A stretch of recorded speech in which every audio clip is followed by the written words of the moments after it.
Welcome everyone to the big clash here. We have Aravindh Chithambaram with the white pieces. The game is taking place in New York at the World Blitz Championship. We have Arjun Erigaisi as his opponent. What a clash between two top Indian players, both excellent at blitz chess. Aravindh has showed his class, becoming the national blitz champion several times, while Arjun Erigaisi is one of the best blitz players in the world of chess. This is round number 4. Both players on 3 out of 3. We are going to have an absolutely epic encounter. The game is ready. Both the players shake hands here and off we go. The clock starts. Aravindh brings his knight out to f3, knight to f6, g3, the Reti system, pawn push to d5, bishop g2, and Arjun grabs space in the center. Aravindh simply makes his home here with castling. e6 by Arjun, pawn to b3, double fianchetto. The bishop comes out to e7, bishop b2 played, and now Arjun short castles. How is Aravindh going to play? Is he going to play c4? Is he going to play d4?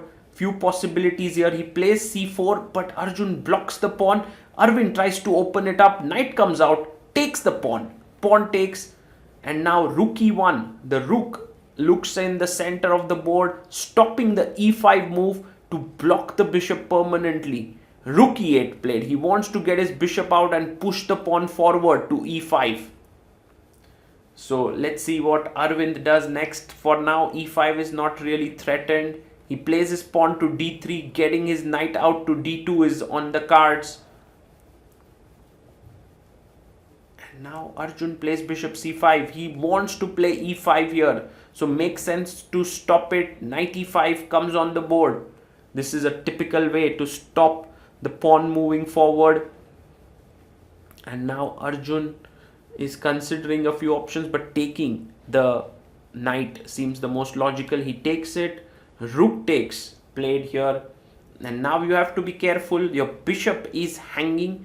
If you go back bishop d6, that's possible, but then there's an exchange sacrifice that can come. Look at this, bishop d4, bishop e5, bishop e5. White has great compensation there, but also possible here is queen c7, just moving your queen. He goes bd6. Oh, Aravindh has this opportunity now to take on d4. This would be a very nice exchange sacrifice here for Aravindh, because even after this, look at the central pawns rolling. He's going to make his move. Is he going to take on d4? No, he comes back. But this allows Arjun to push the pawn in the center, and look at this bishop. It's blocked now. Knight d2. He develops his knight. Another plan was to play bishop a3 there, but okay, bishop g4 attacking the queen here. And you don't want to play your pawn to f3 because that shuts down your bishop. So Aravindh plays bishop f3. Now the best move here is to maybe take the bishop or even push pawn to h5. But Arjun comes back, bishop f5. He's attacking the d3 pawn. But isn't b7 hanging?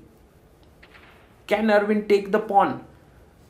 Aravindh has 2 minutes and a few seconds on the clock. Arjun has 2 minutes 8 seconds. I think Aravindh is calculating here. Bishop takes b7. Oh, he takes it. He takes the pawn. Rook b8 attacks the bishop. Now you attack the other rook. That would be great, because then after the rook saves, you can save your d3 pawn. Aravindh needs to play that move. Otherwise, he's in trouble. There's no other move apart from bishop c6.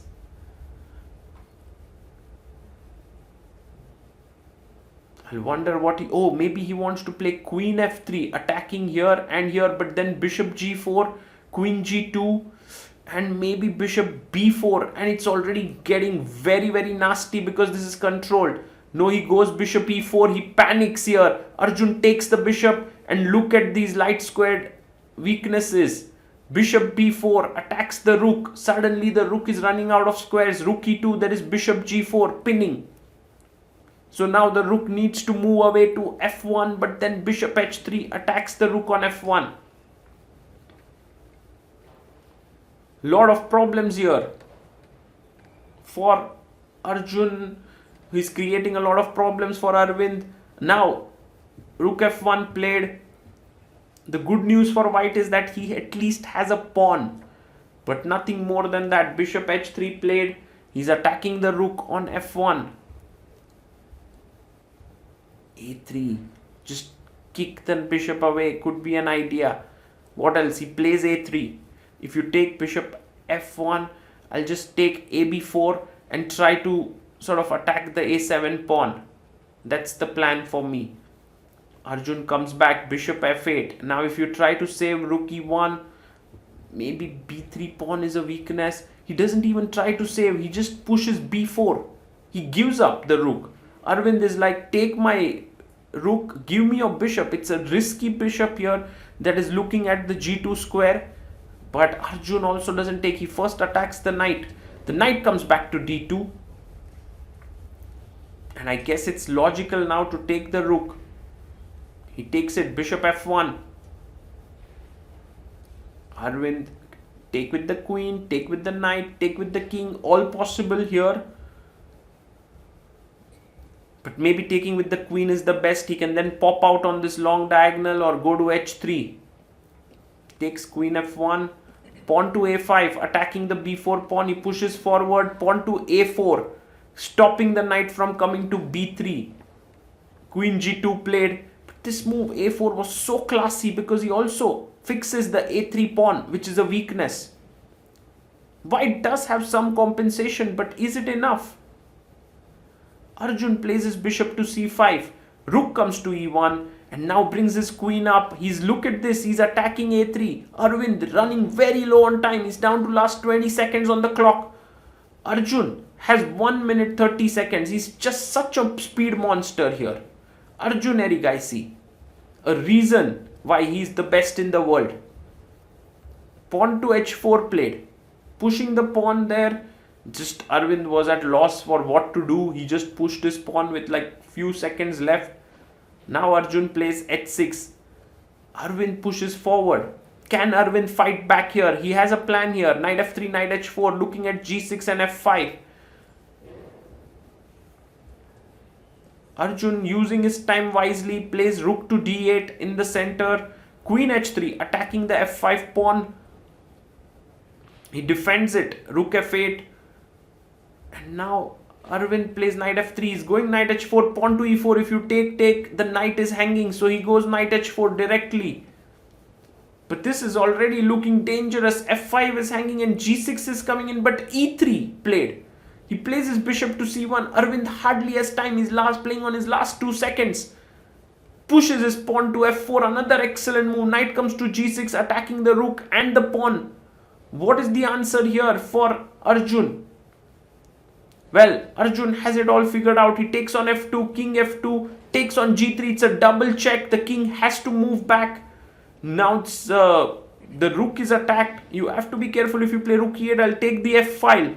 White will have some compensation flowing there with these pawns. So Arjun has to find this amazing move, rook d8. He finds it. He finds that move, rook d8. What a move. Rook f1 played by Aravindh. But now it's all over. Rook takes rook.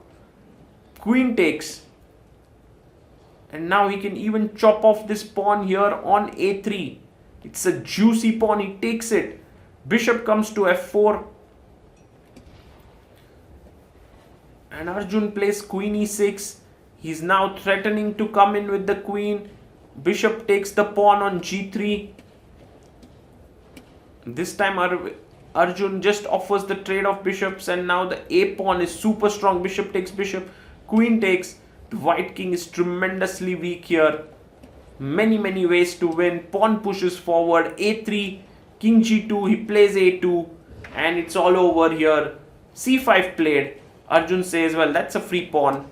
Aravindh, I'm going to take it. Takes it. And Aravindh resigns. What a game here by Arjun Erigaisi. Was flawless on the board and also on the clock, and played an excellent game here. He showed some great ideas with black in this structure, and Aravindh should have sacrificed that exchange in the opening. The arbiter comes in, and you can see here Aravindh asking Arjun about, some of the moves there. That's the nice thing about Aravindh Chithambaram.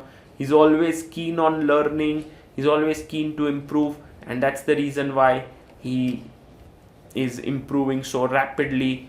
And later, 2 months later after this game, he went on to win the Prague Masters as well. But for now, I hope you learnt a lot from this reversed Benoni structure and understood the ideas from white and black. Arjun, 4 out of 4, moves ahead in the World Blitz Championship.